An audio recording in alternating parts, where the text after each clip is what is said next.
कि ये भगवान मेरे हैं, वो भगवान मेरे हैं। उनको समझा नहीं, बूझा नहीं और बना लिया। अब तो धर्म का राजकारण जब बन गया तो अब तो भगवान ही बेचारा। जो लोग राजकारण में धर्म ला के बात करते हैं उनसे पूछे आप क्या धर्म के बारे में कुछ जानते भी हैं? धर्म का राजकारण नहीं बन सकता।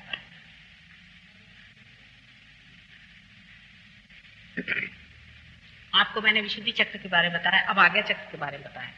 जब कुंडलिनी आज्ञा चक्र को छेदती है तब आप निर्विचार हो जाते हैं, निर्विचारिता आप में बैठ जाती है। ये भी चक्र यहाँ बहुत पकड़ता है, पता नहीं क्यों। आप क्षमाशील कम है, क्षमा करना चाहिए, क्षमाशील होना बहुत जरूरी है। क्योंकि अगर हम क्षमाशील नहीं तो परमात्मा भी हमें क्षमा नहीं करे। हमें बहुत तकलीफें होती है दुनिया में, माना है, लेकिन हमको क्षमा करना चाहिए, इससे परमात्मा भी हमें क्षमा करे। नहीं तो परमात्मा क्यों हमारी गलतियां क्षमा करेगा? इससे भी आज्ञा चक्र बहुत पकड़ता है। क्षमाशीलता बहुत जरूरी है, इसलिए मैं बार बार आपसे कहती हूँ कि आप सबको क्षमा कर दें, पूरी तरह से क्षमा करें। अंत में आपका चक्र जो है, जिसे सहस्त्रार कहते हैं, जो 1000 पेटल से बना हुआ है।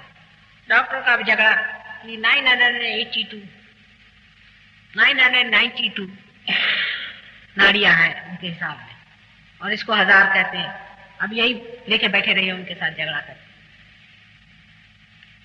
1000 पंखुड़ियां हैं, वो खुल जाती है कमल के। अनेक रंगों की पंखुड़ियां होती हैं, और जब ये खुल जाती है तब कुंडलिनी इसके अंदर से गुजर के और ब्रह्मरंध्र को छेद देती है। इसका नाम है ब्रह्मरंध्र। रंध्र माने छेद, और ब्रह्म का, ब्रह्म माने सर्वव्यापी जो शक्ति जो कार्यान्वित होती, परमात्मा की जो शक्ति जो सर्वव्यापी है, जो आपके अंदर निहित है। और जैसे ही ये छेद देती, आपके अंदर वो शक्ति स्थापित हो जाती। आप भी बता सकते हैं कि उसके अंदर क्या प्रॉब्लम है। ये सामूहिकता आपके अंदर जागरूक होती है, इसमें कोई लेक्चर नहीं देने की बात। यही घटना आज घटित होने वाली है। आज मेरा यहाँ आखिरी दिन है, मैं चली जाऊंगी दिल्ली। मैंने कल भी कहा था कि यहाँ से कुछ लोगों को मिलकर के कोई एक स्थान नियत कर दे, किसी के भी घर पे, छोटी सी भी जगह एक सेंटर की तरह से हो जाए, जहाँ सबका संबंध जुड़ जाए। उसको बहुत बड़ी जगह की जरूरत नहीं, एक एड्रेस ऐसा हो जहाँ सब लोग मिले तो देहरादून का सेंटर चल जाएगा, और देहरादून में कार हो सकता है। और हम दिल्ली से भी लोगों को यहाँ भेज देंगे जो आ करके और इसके बारे में काफी समझा के आपकी मदद करेंगे। अनेक तरह की बीमारियां इसमें ठीक हो जाती है, कैंसर की बीमारी, हर एक तरह की बीमारी ठीक हो जाती है। वो आपको भी सिखा देंगे, आप भी जागरूक हो जाइए, वो आपको भी प्रगति कर देंगे। लेकिन आज तक ऐसा एक्सपेरिमेंट हमने किया नहीं कि ऐसी जगह पहुंचे जहां कोई पहले से सहयोगी नहीं रहता। ये पहला ही एक्सपेरिमेंट है, और इसका कारण है कि हमारी नातिन जो है यहाँ स्कूल में एडमिटेड थी। पिछली मरतबा हम आए तो हमने सोचा कि बड़ी तपोभूमि है, यहाँ ऐसा करने से कोई हर्ज नहीं, और कुछ लोग जुट भी गए, इसलिए बात बन गई। लेकिन आप में से कोई एक ऐसा एड्रेस हो जहाँ पर सब लोग मिल सकते हैं, साधारण घर हो तो भी चल जाएगा, ऐसा एक एड्रेस आप लोग सब मिल करके जो यहाँ पार हो जाए वो कर दें। और इस तरह की एक चीज चला देनी चाहिए जो शहर के अंदर हो, बहुत दूर न रहे। उसके बाद बाहर से लोग आते रहेंगे, आप उनसे पूरी तरह से गाइडेंस ले सकते हैं और आगे।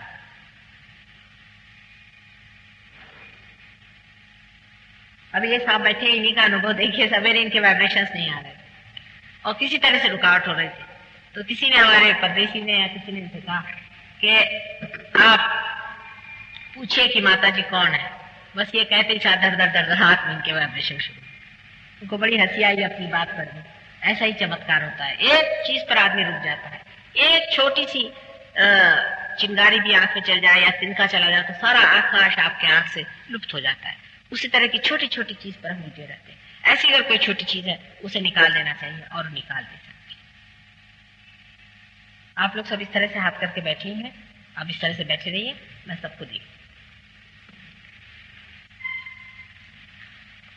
कोई प्रश्न हो तो पूछे, एक आध कोई प्रश्न हो तो पूछे, पर बेकार को प्रश्न पूछने में समय नहीं बर्बाद करना चाहिए। जो चीज आपके अंदर होने की उसको घटित होना चाहिए, या आपकी अपनी संपदा है उसे पाले। अब छोटी छोटी बातों पे लोग उलझ जाते हैं। अभी कोई बता रही थी कि हम एक अंगूठी पहने थे, उसी के लिए कहने लगे माता जी ने हीरे की अंगूठी क्यों पहनी। भाई हमारे पास बहुत ज्यादा अंगूठियां हैं और हमारे पति चाहते हैं कि हम सब अलंकार से लिप्त रहे, और सब हमारे पति की गाड़ी कमाई है। यहाँ लोग जो हमारे पति को जानते जानते बहुत ईमानदार आदमी, तो इन्होंने बेईमानी का पैसा नहीं कमा। लेकिन आश्चर्य की बात है कि वो अंगूठी हीरे की नहीं, वो झूठी अंगूठी, वो किसी ने हमको प्रेम से दे दी थी जमने पहले। ये देखिए, ये माया के चक्कर देखिए, वो बिल्कुल झूठी अंगूठी। हमारे पास अपनी बहुत सारी है हीरे की, लेकिन वो झूठी अंगूठी हम पहने थे प्रेम के पीछे, वो चक्कर से। उसी पैटर्न में हम किसी से एक पैसा कभी लेते नहीं, ना आप हमें दे सकते।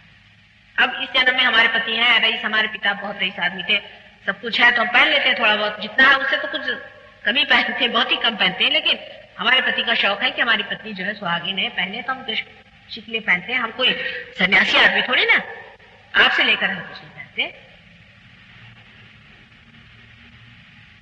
जो परंपरागत हमें पहनना वो हम पहनते हैं, कोई हम सन्यासी नहीं है, हम कोई साधु बाबा नहीं है, और उसमें हमें कोई छूट बात बताने की भी नहीं। तो हमने ये क्यों पहना, वो क्यों पहना, इस तरह की फालतू की बात करने से क्या फायदा था।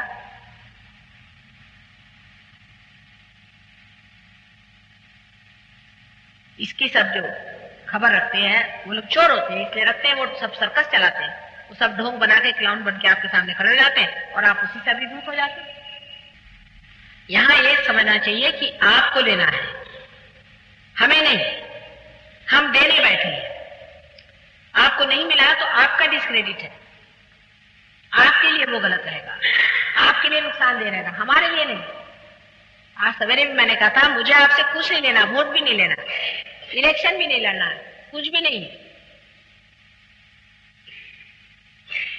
मुझे शौहरत भी नहीं चाहिए आपसे, लेकिन आपका जो अपने अंदर छिपा हुआ है वो पा लीजिए। ये माँ की तरह से मैं समझाती हूँ, अगर आप अपनी माँ को समझ सकते हैं, आप मुझे भी समझ सकते हैं। आपको इम्प्रेस करने के लिए हम यहाँ नहीं आए, और उससे हमें क्या मिलने वाला है, आप हमें क्या देने वाले, पहले ये बताइए आप हिसाब किताब। मुझे बड़ा आश्चर्य हुआ कि एक सुविद्य महिला ने इस तरह की बातें कही, बहुत आश्चर्य की बात। इसीलिए शायद इस जन्म में हमारे पति इतने ऊंचे पद पे पहुंच गए कि जिसे दुनिया न करे।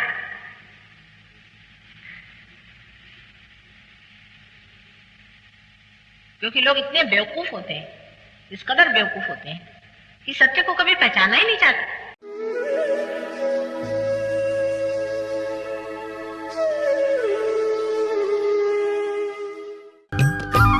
सब्सक्राइब कीजिए कुंडलनी जागरण को और प्रेस कीजिए बेल आइकन को, जिससे कि आपको मिल सके हमारी लेटेस्ट वीडियो सबसे पहले।